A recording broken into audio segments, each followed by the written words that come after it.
capítulo 2, versículo del 9 en adelante. Del 9 en adelante, gracias, se siente mejor ahí.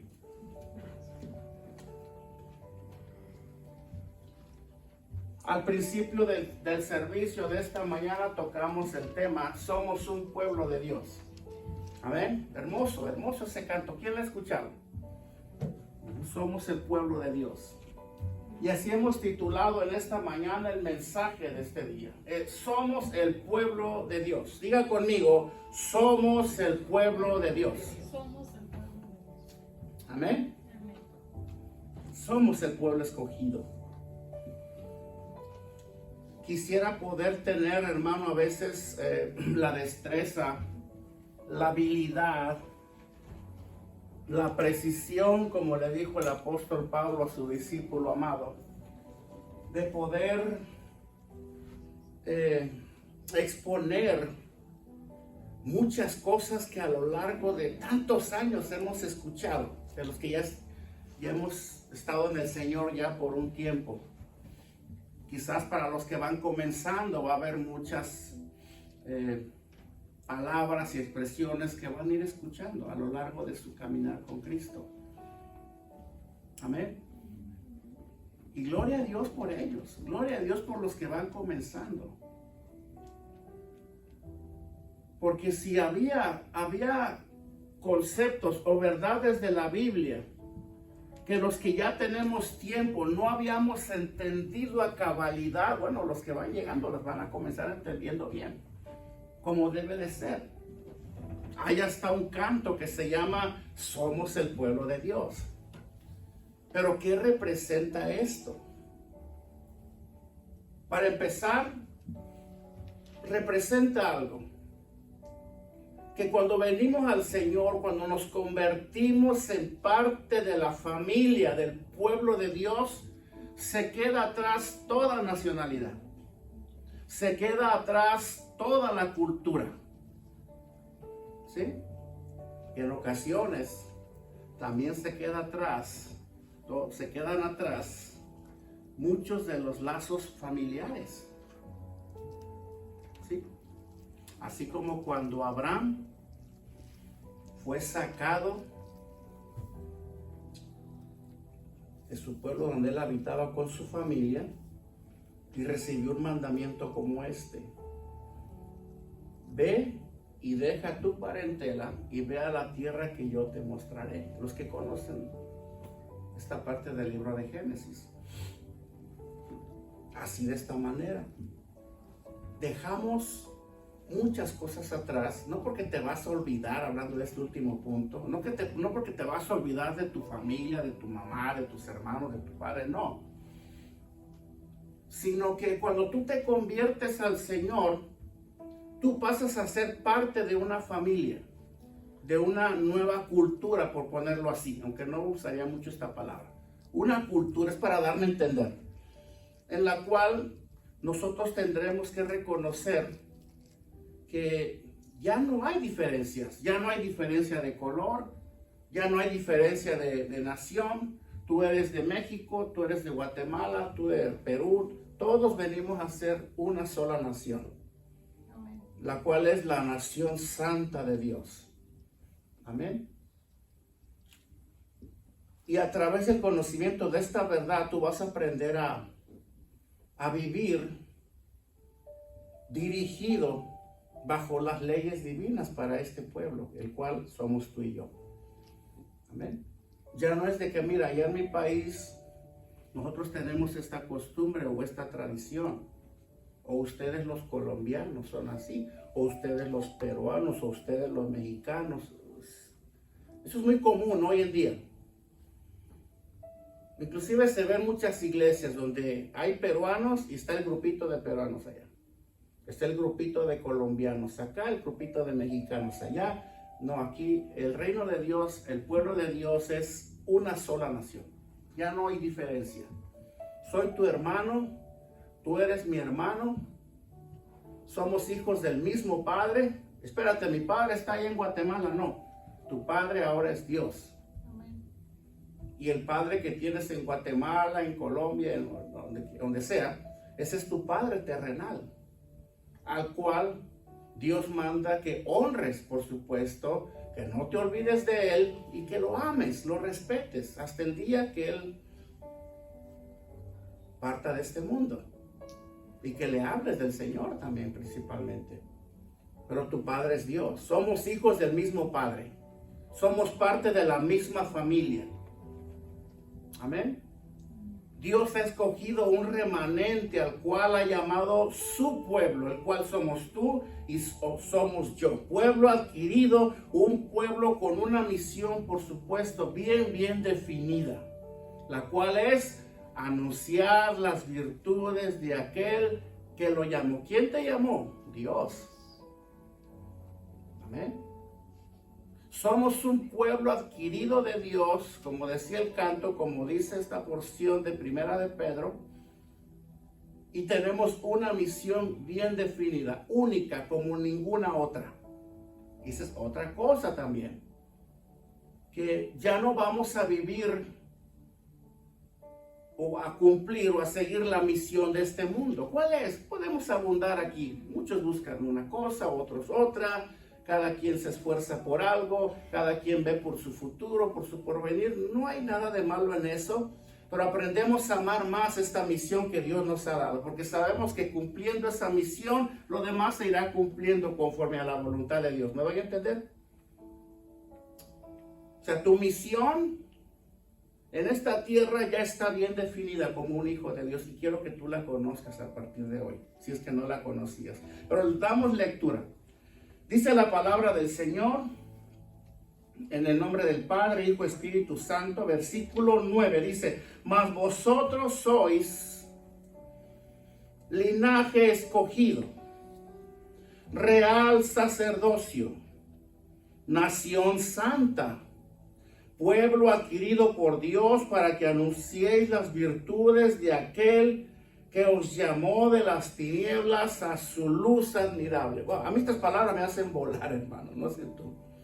Me hacen volar, porque tienen un contenido tan, pero tan poderoso y tan especial, que tenemos que entender qué significan todas esas palabras, y vamos a tratar de explicarlo a continuación, para que cuando lo vuelvas a escuchar sepas a cabalidad qué es lo que ahora tú y yo representamos para Dios. Somos el pueblo de Dios. Sí, yo soy de Colombia, allá que también venía de un pueblo, y a lo mejor tan familiarizados con estas palabras que a veces lo tomamos livianamente cuando se trata de Dios de igual manera. Y dice el versículo 10: vosotros que en otro tiempo no erais pueblo, amén, pero que ahora sois pueblo de Dios, que en otro tiempo no habíais alcanzado misericordia, pero ahora habéis alcanzado misericordia. Eso está hermoso. En el versículo 1, el apóstol Pedro, el cual es el autor de este libro, emplea algunos conceptos del Antiguo Testamento para poder recalcar a los cristianos de hoy los privilegios en el Nuevo Testamento. Los cristianos de aquel entonces y los cristianos de hoy. Amén. Él dice palabras como, por ejemplo, somos linaje escogido. Cuando Pedro dice lo que ahora somos para Dios como parte de ese pueblo, ¿alguno de ustedes viene de algún linaje? ¿Ninguno? ¿Alguno de ustedes desciende, por ejemplo, de condes, duqueses o marqueses? ¿Ninguno? ¿Alguno de ustedes desciende de alguna familia de un gran renombre? Por ejemplo, se da mucho en Latinoamérica los González, por ejemplo, o los Pérez, o los, digan un apellido así bien acaudalado de allá de tu ciudad, que representa una familia poderosa, adinerada, de influencia, que todo el mundo los conoce, que todo el mundo se levanta el cuello cuando dice yo soy de los O sea, ¿alguno recuerda algún renombre allá de tu pueblo, de tu ciudad? Sí, eso se da mucho allá de mi esposa. Hay una familia que tiene un apellido tan, pero que llegó hasta Estados Unidos. Y aquí la gente que dice que viene de ese apellido, significa que cuando escuchan que son de los Pérez, por ejemplo, todo el mundo le tiene que quitar el sombrero. Y luego te viene a memoria, uy, sí, tú eres de los Pérez de allá de... cuidado, familia, como esa familia, no hay dos. Familia de influencia. Todo el mundo les teme, todo el mundo los respeta. Nada más llegan a un lugar, cualquiera de sus miembros, y todo el mundo se quita el sombrero, todo el mundo los saluda y los ve con respeto y con temor. Es muy común, ¿sí o no? Es muy común, los grandes apellidos que componen un linaje, por decirlo así. Espero que tú no seas de los González, ¿verdad? Espero que tú no seas de los Hurtado o de los... ¿cuál? A ver, Tomasita, ayúdame, un nombre así.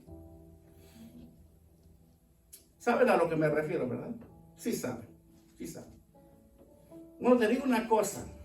Las palabras del apóstol Pedro, cuando él dije son linaje escogido, número uno, significa que los cristianos son escogidos por Dios para salvación. ¿No les dice algo esto? O sea, tú estás aquí porque Dios puso tus ojos sobre ti, aún desde que estabas en el vientre de tu madre, antes de que tú nacieses, dice el libro de Isaías, Él puso sus ojos sobre ti. Es más, el profeta dice que la yema de sus dedos tejieron con cuidado tu ser dentro de las entrañas de tu madre. A tal punto. ¿Tenías ese conocimiento? No, yo pensé que había sido obra de la casualidad o un accidente, y peor que me decían que para qué había nacido, y me decían que todo tipo de cosas que manchaban ese propósito. Bueno, no, Dios te dice en esta mañana por conducto del apóstol Pedro que tú eres linaje escogido, que Dios ya te había escogido desde antes que vinieses a este mundo para esta salvación, y de eso se trata el llamado de Dios, y lo hemos explicado ya muchas veces. Entonces, linaje escogido significa escogido para salvación. Amén. Y luego dice real sacerdocio. Estamos desglosando un poco las palabras del primer versículo. Real sacerdocio, hermanos, significa un sacerdocio real. O sea, como pueblo de Dios, un sacerdocio real ha sido puesto sobre ti. Amén. No solo un sacerdocio que pertenece y sirve a un rey, sino también un sacerdocio que ejerce dominio. Y ese dominio Dios se lo entregó a Adán en el jardín del Edén, sobre toda la creación, pero muchos saben lo que pasó después. Y por causa de ese pequeñito incidente de Adán en el jardín del Edén, bajo el comando de Eva, por supuesto, todo se vino abajo. Perdimos ese dominio. ¿Sí? Imagínate que las bestias del campo se presentaban ante estos dos seres que fueron creados desde el principio y no les hacían nada, no los atacaban. Y ahora prepárate frente a un león y te va a querer comer vivo. O una serpiente. Y todo ese dominio se perdió en el Edén. Pero Cristo lo restauró siglos después. Y ahora Pedro nos recuerda, ustedes ahora son real sacerdocio. Amén. Que significa dominio. Un sacerdocio que ejerce dominio. Dice el libro de Éxodo 19:6 para reforzar esta verdad. Dice, y vosotros me seréis un reino de sacerdotes y gente santa. Y estas son las palabras que diráis a los hijos de Israel. ¿Qué dice Dios aquí? Vosotros me seréis. Todas estas palabras y expresiones por parte de Dios a través de sus profetas y de Dios mismo directamente eran expresiones proféticas. Aquí Dios ya estaba anunciando este sacerdocio del cual Pedro nos está confirmando en este momento. Ustedes me seréis real sacerdocio. Porque el sacerdocio que se ejercía en el Nuevo Testamento y en el Antiguo Testamento, en el Antiguo Testamento particularmente, se perdió. Se perdió ese sacerdocio. ¿Por qué razón se perdió? Por la incredulidad de aquellos hombres que, por cierto, fueron los mismos que crucificaron al Señor. Amén. Los sacerdotes de aquel tiempo. Amén. Dice Romanos 12:1, así que hermanos, os ruego por las misericordias de Dios, que presentéis vuestros cuerpos en sacrificio vivo, santo, agradable a Dios, que es vuestro culto racional. ¿Qué hace un sacerdote? Presenta sacrificios. ¿Cuál es ese sacrificio que ahora Dios acepta? El sacrificio de aquellos que hemos sido escogidos, aquellos que hemos sido nombrados linaje escogido, sacerdocio, real sacerdocio, pueblo adquirido por Dios, nación santa, de acuerdo al primer versículo, el versículo 9. ¿Ven? Ahora nosotros, Pablo dice que nos presentéis vuestros cuerpos en sacrificio vivo. ¿Qué significa esto? Que nos rindamos a Él todos los días. Él ya no espera que te presentes con un chivo y lo degolles en su presencia para expiar tus pecados y tus fallas. Ahora Él espera y solamente acepta el sacrificio de tu corazón, el sacrificio de tu voluntad. Que esta viene siendo representada en su totalidad y a la satisfacción de Dios cuando tú haces a un lado todo y te presentas a Él humillado delante de su presencia. ¿Me doy a entender? Cuando tú vienes y le dices, Señor, sé que yo sin ti no soy nada, no tengo nada, Padre, pero en ti está todo lo que yo soy. Me rindo a ti, te rindo mi corazón. Vengo a ti como un sacrificio vivo. Me humillo delante de tu presencia porque reconozco que tú eres Dios por sobre todas las cosas. Ese es el sacrificio, hermanos, que Dios acepta. Ese es el único sacrificio que Dios acepta.